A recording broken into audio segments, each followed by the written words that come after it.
হাসপাতাল পরিচালনা নিয়ে এইভাবেই স্বাস্থ্য অধিদপ্তরের মহাপরিচালকের সঙ্গে তর্কে জড়ান ময়মনসিংহ মেডিকেল কলেজ হাসপাতালের ক্যাজুয়ালিটি বিভাগের ইনচার্জ ডক্টর ধনদেব বর্মন।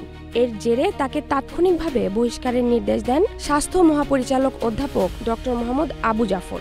এই ঘটনার ভিডিও সামাজিক যোগাযোগ মাধ্যমে ছড়িয়ে পড়লে শুরু হয় ব্যাপক সমালোচনা। জীবন অবাক না করলে কে করবে? 28% মিল্ক ফ্যাটের অবাক করার সাথে ফ্রেশ মিল্ক পাউডার। জীবন অবাক করুক প্রতিদিন।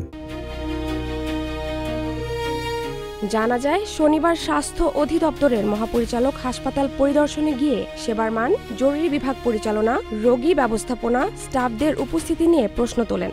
এ সময় ডক্টর ধনদেব বর্মন তার বিভাগের সীমাবদ্ধতা, জনবল সংকট এবং দায়িত্ব পালনের চাপ নিয়ে ক্ষোভ প্রকাশ করেন, যা পরবর্তীতে উত্তপ্ত বাক্য বিনিময়ে রূপ নিলে ডক্টর ধনদেব বর্মনকে বহিষ্কারের নির্দেশ দেন স্বাস্থ্য অধিদপ্তরের মহাপরিচালক। জাহারা জেবিন তন্নি, নাগরিক প্রতিদিন।